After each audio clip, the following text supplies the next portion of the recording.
Salut mon gars, si t'as cliqué sur cette vidéo, c'est que tu veux vraiment faire l'anatomie. Je vais te montrer de passer de débutant à expérimenté. Pour toi, j'ai décomposé ça en 4 parties.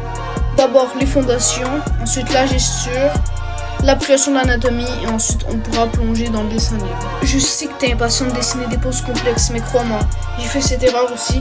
À chaque fois que je sautais la première étape, mes dessins finissaient par ressembler à rien. Alors fais-moi confiance, pratique bien les fondations. Et en bonus, je t'offre 2 fiches anatomiques et comment les utiliser pour la dernière étape, le dessin libre. Allez, on peut plonger dans la première étape, les fondations. La première étape, c'est de comprendre les fondations. Tu commences par des formes simples de base comme le cube, le cylindre et les sphères. Ce sont des blocs de construction de tout ce que tu dessines. Prends le temps de vraiment maîtriser ces formes, car elles te permettront de comprendre les structures sous-jacentes de tout ce que tu dessines, que ce soit un personnage ou un objet. Et par pitié, apprends le foreshortening. C'est le truc qui te permet de dessiner des poses avec un effet d'agrandissement et avec des grandes mains comme ça. Pour utiliser ça, tu peux utiliser un cylindre qui s'agrandit et mettre la main au bout. Un bon conseil, c'est pratique. Répète ces formes encore et encore parce que si tu maîtrises le cube, tu peux dessiner des têtes, des corps et objets sous tous les angles. Donc c'est quand même bénéfique de savoir dessiner le cube sous tous les angles. Et aussi, comme on dit, celui qui maîtrise le cube contrôle le monde. Blague à part, c'est en répétant ces exercices que tu vas vraiment solidifier tes bases et pouvoir passer à l'étape suivante en toute confiance. Ensuite, on passe à la gesture, ou lors de capturer le mouvement. Ici, on se concentre sur la fluidité et l'énergie d'une pose. Le but est de capturer l'essence du mouvement sans se soucier des détails au départ.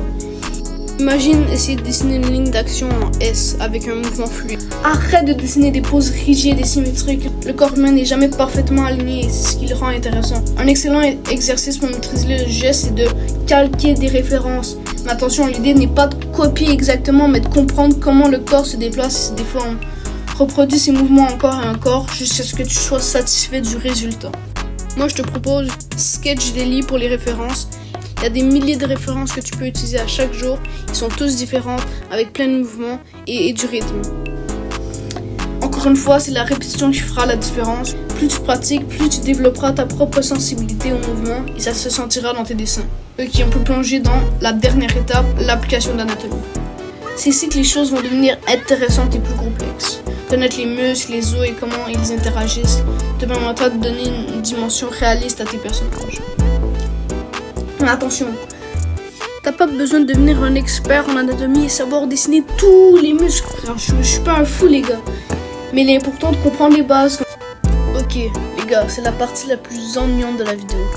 T'inquiète chef, quand tu maîtriseras ça, tu vas être trop fier de toi et tu vas te rendre compte de tes réelles capacités.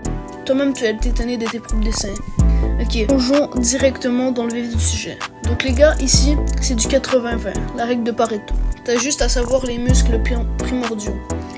Pec, abdos, biceps et les jambes qui donneront l'impression que tu connais 80% de l'anatomie. Alors on va commencer par dessiner un grand rectangle pour le haut du corps, un plus petit rectangle pour le bas du corps et on finit avec un V et on referme. Tu peux dessiner des cylindres pour les bras et le cou. Maintenant que tu as cette base, tu vas pouvoir commencer à dessiner un mini U au milieu du cou. Ensuite, tu vas rejoindre en mettant les clavicules, les trapèzes et les épaules. Tu peux tracer les pecs, abdos et obliques comme je fais, ne te casse pas la tête. Ensuite, tu peux tracer le contour du corps et ajouter les derniers détails optionnels si tu veux. Et oublie pas, c'est à force de répéter ces étapes que tu maîtriseras l'anatomie. Enfin, pour moi, l'étape la plus amusante, quand tu sais dessiner des poses sans référence et que t'as pas besoin de regarder ou copier je sais pas quelle référence, ta 150e référence, tu peux passer dans le dessin libre et c'est là la partie la plus agréable. C'est ici que tu mets tout en pratique. Libère ta créativité, utilise le cube, le cylindre, le foreshortening comme je t'ai appris et utilise la gesture, tout ce que je t'ai appris, utilise-le pour pouvoir créer des poses de fou à tes personnages. Pratique régulièrement, explore et laisse-toi surprendre par ce que tu es capable de créer. Plus tu dessines, plus tu progresseras et plus tu seras satisfait de ton travail. Et abonne-toi pour me soutenir pour mes prochaines vidéos. Dis-moi en commentaire ce que tu veux que je fasse pour ton prochaine vidéo. Et allez, bonne chance chef. C'était Kuno Art, c'est ciao.